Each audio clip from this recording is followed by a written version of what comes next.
দিনে টোটো চালান আর রাতে পান বিক্রি করেন ২২ বছরের নূপুর তাপালি। নূপুরের কাঁধে এখন তার মা, ছোট বোন, এক বিধবা দিদি এবং তার ২ সন্তানের দায়িত্ব। প্রায় ১৩ বছর আগে নূপুর তার বাবাকে হারিয়েছেন। তখন মা কোনো রকমে একটি ছোট্ট মুদির দোকান খোলেন এবং ৬ মেয়েকে মানুষ করেন। ৪ মেয়ের বিয়ে দিয়েছেন। নূপুর বিবিএ পড়েছেন আর ছোট মেয়েটি ইঞ্জিনিয়ার হবার স্বপ্ন দেখে। মাকে সাহায্য করার জন্য নূপুর পড়াশোনার পাশাপাশি ছোটখাটো কাজ শুরু করেন। কিন্তু হঠাৎ ২০২৪ সালে নূপুরের বড় দিদির স্বামী মারা যান।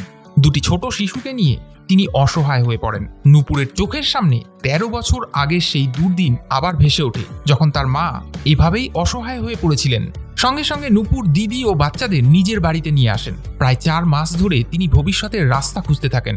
বিবিএ করার পরেও চন্দ্রপুরের মতো ছোট্ট শহরে নূপুরের পক্ষে ভালো বেতনের চাকরি পাওয়া সম্ভব ছিল না। অন্যদিকে মা ও দিদির শারীরিক ও মানসিক অবস্থা এমন ছিল যে নূপুর পাশে না থাকলে ওরা ভেঙে পড়ত। তাই চাকরির জন্য বড় শহরে যাওয়ার পথ বন্ধ ছিল। এই অবস্থায় নূপুর কিছু ধার নিয়ে একটা ঠেলা গাড়ি কিনে ফুচকা বিক্রি শুরু করেন। আয় খুব বেশি হচ্ছিল না, তাই তিনি পানও বিক্রি করতে শুরু করলেন। ধীরে ধীরে অবস্থা সামলে উঠল। মালপত্র নেওয়ার জন্য নূপুর একটা টোটো কিনলেন এবং যাত্রী পরিবহনও শুরু করলেন। এই ২ কাজ করে নূপুর এখন ভালোভাবেই সংসার চালাচ্ছেন। মা ও দিদির যত্ন নিয়েছেন, দিদির ২ সন্তান এবং নিজের ছোট বোনের পড়াশোনার দায়িত্বও নিয়েছেন। মানুষের হাজারো কথা ও বিদ্রূপের মধ্যেও নূপুর তার এই ২ কাজ কখনোই ছাড়তে চান না।